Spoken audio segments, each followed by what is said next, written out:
Ranked arenas. So how do you actually master the newest game mode in Apex Legends? I'll go through a huge list of things that you can do to improve your arena game, and at the end of the video I will give you some RP explaining. Now things are broken up into chapters on this video, so if you want to jump through to something, then by all means. One thing off the bat before we get started, did you guys know that you can actually change the scope in the equipment menu? I didn't know for the longest, and I found out that not a lot of people in my community knew either. But anyway, now on to Apex Legends Arenas. It's a very hard game mode when you compare it to the original Battle Royale game. Arenas make certain legends pretty much useless, and some even better. I'll be making a tier list for legends in arenas next week, but this is the biggest tip straight off the bat. You can't be picking someone like Crypto if you want to dominate in the arenas. You have to be picking people that can change their style on the fly for what's needed. For example, Bangalore for her ability to operate from a distance or from up close. Mirage for his ability to challenge anyone to a 1v1 and most likely win it, but also distract enemies and drag them out of their hiding spaces. I won't speak more about legend picking in this guide, as I said, I will save that later for the tier list, but make sure you're picking your legends and talking to your team so you three can work in unison. For example, in my opinion, the perfect legend choices would be from the following legend pool: Octane, Wraith, Valkyrie, Horizon or Gibraltar.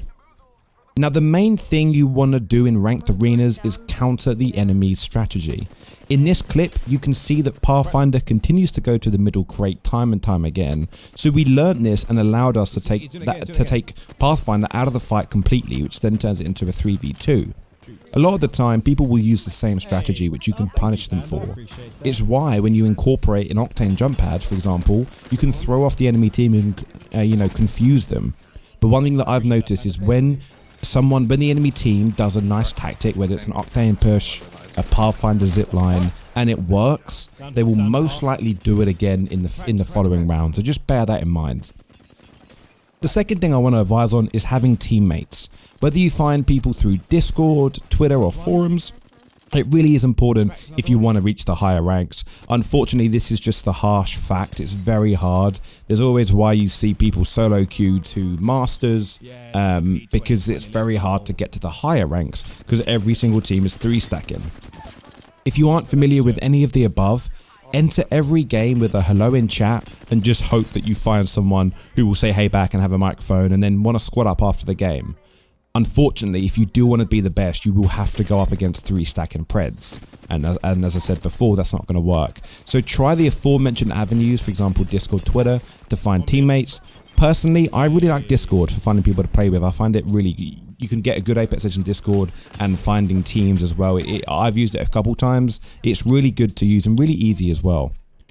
Practice makes perfect. Make sure that you don't jump straight into arenas. Consider venturing into firing range to hit your shots, or even better, normal Battle Royale, as this will be the best way. When you lose RP, you will only lose a small amount, but every little helps. Plus, losing a game can affect your mentality more than you know.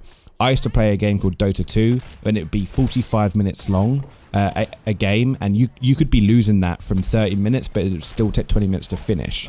That really hit my mentality when it came to playing, so I learned that when you get a loss, which can affect you, it's good to take a little bit of a break. Go downstairs, make a tea, make a coffee, come back up, get a glass of water, and then get into the next game. If you just queue up again, you're going to find yourself struggling a little bit more than you want to. I always find that with Apex Legends there's a huge aura around being aggressive all the time.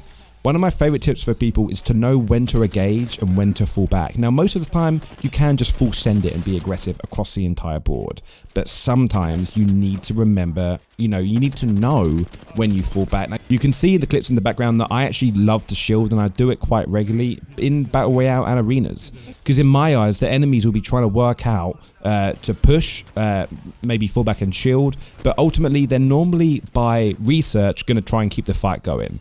So I use that time to re-energize and then head back into the battle with full HP and shields. Utilize the downtime because you don't have the threat of a third party. To me, I've found with arenas that if you play other shooters and have a good background in strategy, arenas will be really good for you because in normal BR, You have to stay on your feet for third parties. Whilst in arenas, if you can pinpoint where the enemies are, you can navigate safely. So for example, if you know the enemies just came through the portal and they're staying just under the portal in that kind of area, you can then know you can shield with your back to your spawn because you know no one's going to come from that way. But it's just good to know that there are a little bit of, you know, working out when is the best way to jump in. So for example, another large part of arenas is knowing when to execute the final blow. A lot of the time in the beginning few minutes, you'll trade back and forth, using the shields from boxes and ones you buy until someone decides that enough is enough and then push for the win. I normally wait until us as a team have cracked one and then we crack another. So not necessarily in a small window, just as soon as 2 people have been cracked, you can most likely push them as their confidence will be a bit you know, shaken by the fact of being cracked and worrying about you pushing. And then also it's good to kind of keep an eye on the shields because you know they don't have any extra shields unless they brought some. But it's also good to keep track of all 3 legends and wait until you get a straggler. Now most of the time, people would say go for the solo, go for the person that's struggling, when ultimately you could go for the 2 and then you could even take 2 out of the fight instead of 1. But if you're not feeling too great and you're kind of worried a little bit by the fight, take out the solo without a shadow of a doubt. Taking 2 people out of the fight is much better, but taking 1 out of the fight is easier. A huge thing that people don't think about in arenas, and one thing that most people have used in games like CSGO, are grenades. You can deal incredible amounts of damage with them, and it's good to frequently use them to learn the best throws, sneaky ways you can use it. So if that's bouncing off walls, you can pull some nice plays.